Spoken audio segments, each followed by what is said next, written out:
प्यारे, भगवान सिर्फ और सिर्फ प्रेम के वशीभूत होते हैं और प्रेम में पड़ के न जाने भगवान ने भक्तों के लिए क्या क्या नहीं किया।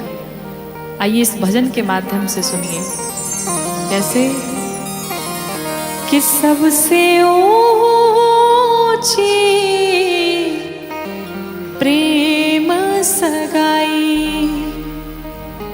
सबसे ऊंची प्रेम सगाई, सबसे ऊंची प्रेम सगाई, सबसे ऊंची प्रेम सगाई, सबसे ऊंची प्रेम सगाई। क्या किया भगवान ने? दुर्योधन के मेवा त्यागे, दुर्योधन के मेवा त्यागे, दुर्योधन के मेवा त्यागे, दुर्योधन के मेवा त्यागे, साग विदुर घर खाई, साग विदुर घर खाई, सबसे ऊंची प्रेम सगाई, सबसे ऊंची प्रेम सगाई। भगवान ने दुर्योधन के 56 भोग का त्याग करके और विदुर जी के घर गए और जाकर के वहां पर केले के छिलके भगवान बड़े प्यार से पाए जा रहे हैं। और भगवान ने क्या किया सुनिए, झूठे फल शबरी के खाए, झूठे फल सबरी के खाए, झूठे फल शबरी के खाए, झूठे फल सबरी के खाए। ऐसे नहीं खाए, कैसे खाए? बहुविधि स्वाद बताई, बहुविधि स्वाद बताई, सबसे ऊंची प्रेम सगाई, सबसे ऊंची प्रेम सगाई, सबसे ऊंची प्रेम सगाई। बड़े भाव से सभी मीठी मीठी तालियों के साथ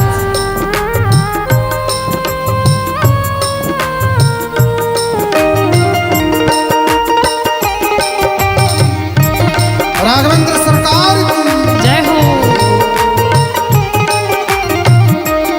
आइए भाव से भक्ति से दर्शन करिए। राजसुयज्ञ युधिष्ठिर कीन्हा, राजसूय युधिष्ठिर कीन्हा, राजसुयज्ञ युधिष्ठिर कीन्हा, राजसूय युधिष्ठिर कीन्हा, तामे झूठ उठाई, तामे झूठ उठाई, सबसे ऊंची प्रेम सगाई, सबसे ऊंची प्रेम सगाई, सबसे ऊंची प्रेम सगाई। और प्रेम के ही वशीभूत होकर के भगवान सारथी बन गए। कहते हैं प्रेम के बस पारथ रथ हाक्यों, प्रेम के बस भारत हाथों, प्रेम के बस पारथ रथ हाक्यों, प्रेम के बस भारत रथ हाथों, भूल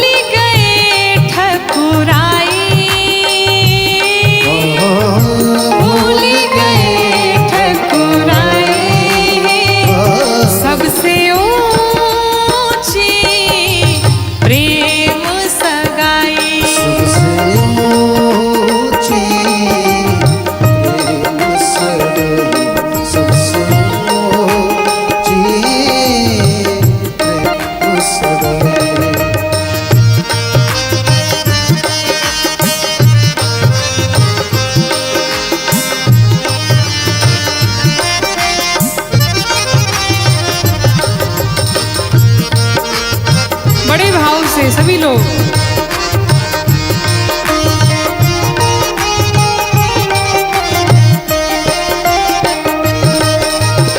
और कहते हैं ऐसी प्रीति बढ़ी वृंदावन, ऐसी प्रीत बढ़ी वृंदावन, ऐसी प्रीति बढ़ी वृंदावन, ऐसी प्रीत बढ़ी वृंदावन, गोपियन नाच नचाई,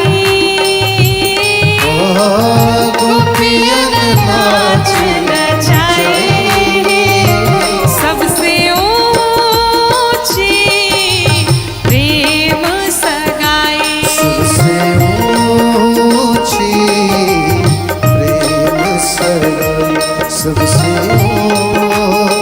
ऊंची प्रेम सगाई। और कहते हैं क्या प्रेम के बस नृप सेवा की प्रेम के बस नृप सेवा की, प्रेम के बस नृप सेवा की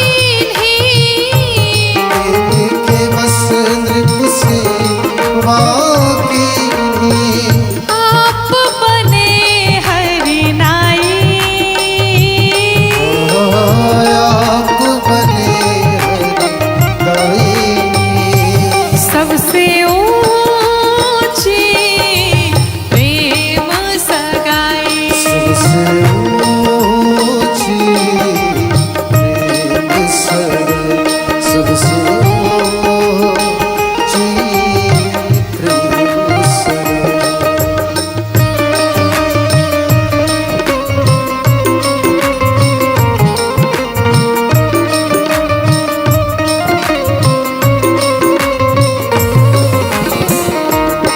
बड़े भाव से राघवेंद्र सरकार की जय हो, अयोध्या धाम की जय हो। और अंत में कहते हैं सूर क्रूर एहि लायक नाही, लायक नाही, सूर क्रूर एहि लायक नाही, सूर क्रूर लायक नाही, केहि लग करऊं बड़ाई,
लक्ष्मण जोत खिला के सीता राम धोन प्यारी सुख दानी लागे सुख दानी लागे मोहे मीठो मीठो सरजू जी को पानी लागे हो सीता राम जी की प्यारी राज धानी लागे राजधानी लागे मोहे मीठो मीठो सरजू जी को पानी लागे हो मोहे मीठो मीठो सरजू जी को पानी लागे मोहे मीठो मीठो सरजू जी को पानी लागे।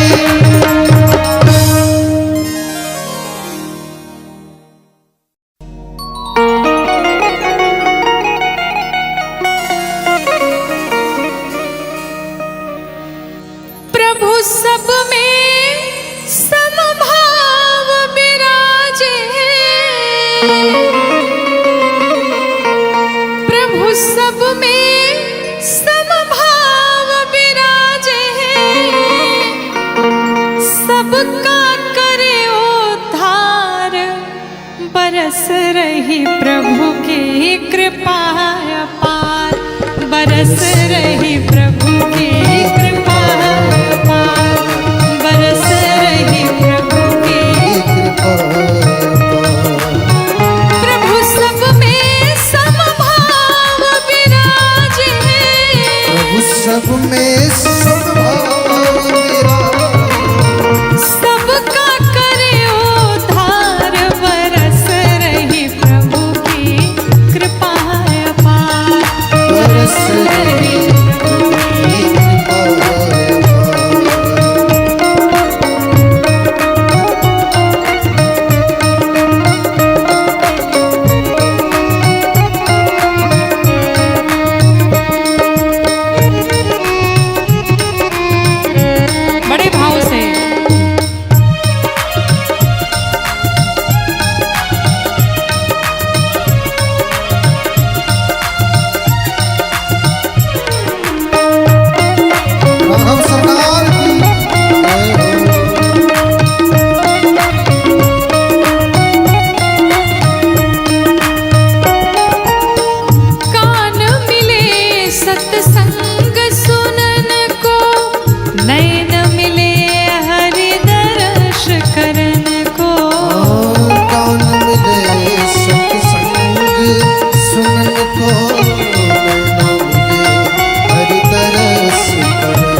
सत्संग सेवा सुमिरन कर ले, श्रद्धा भक्ति से जीवन भर ले। सत्संग सेवा सुमिरन कर ले, श्रद्धा भक्ति से जीवन भर ले।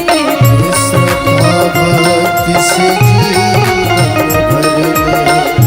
राम कथा की गंगा नहा ले,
नगरी हो अयोध्यासी,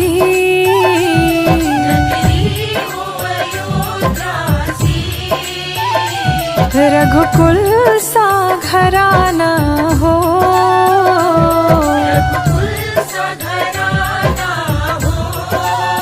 चरण हो राघव के जहाँ मेरा ठिकाना हो।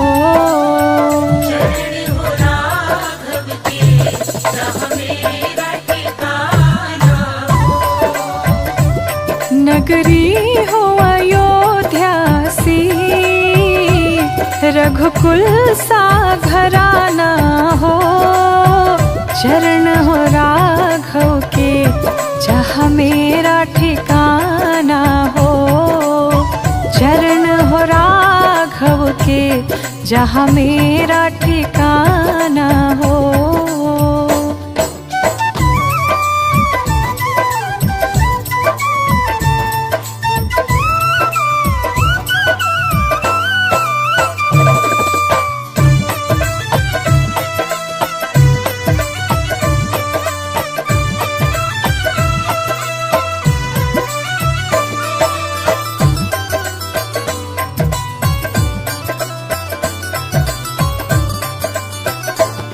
लक्ष्मण सा भाई हो,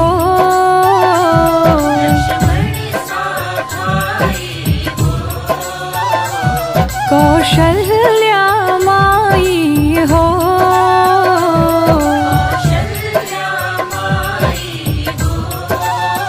स्वामी तुम जैसा मेरा रघुराई हो।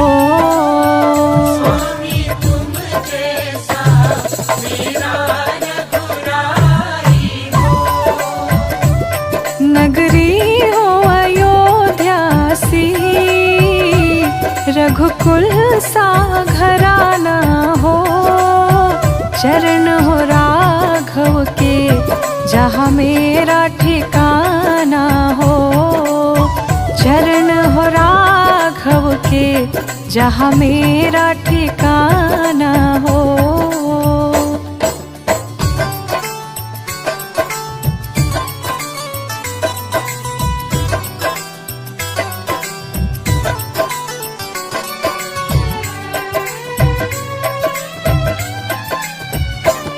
हो त्याग भरत जैसा,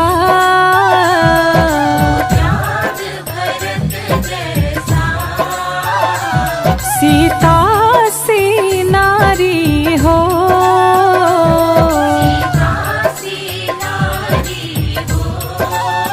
लव कुश के जैसी संतान हमारी हो।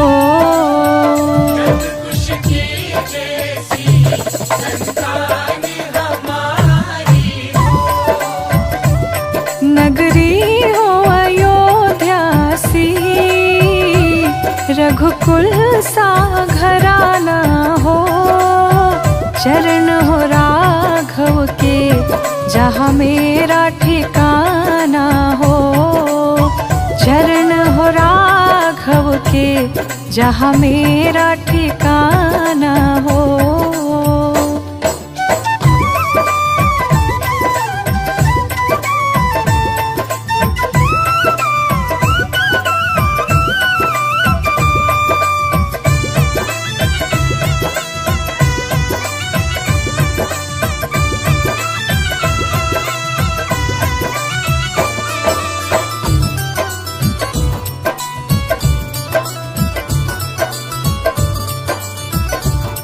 श्रद्धा हो श्रवण जैसी,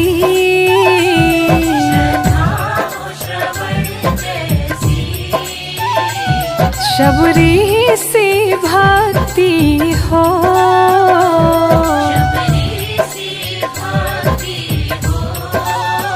हनुमत के जैसे निष्ठा और शक्ति हो।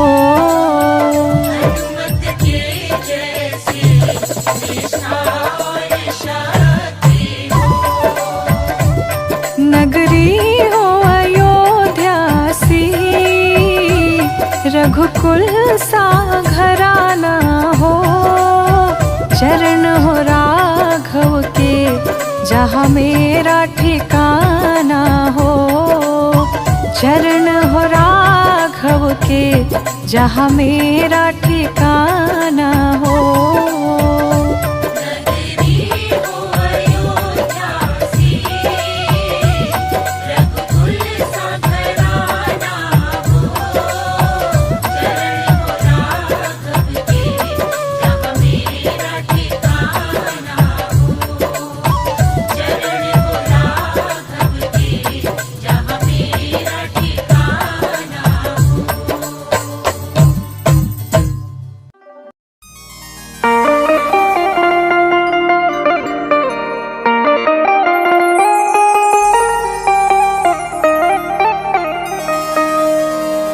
श्री जानकी मैया आज पुष्प वाटिका में गई और माँ गौरी का पूजन करती है, माँ से वरदान मांगती है, कहती है कि पूजा की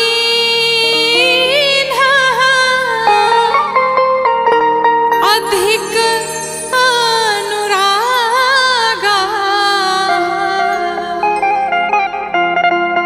और निज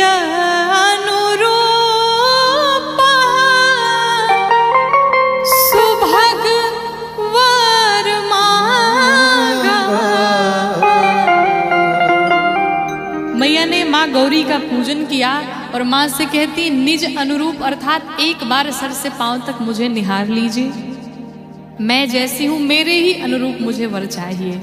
मैया माँ के चरणों में बैठ के माँ गौरी से वंदना करती है और मैया से मांगती है। क्या मांगती है?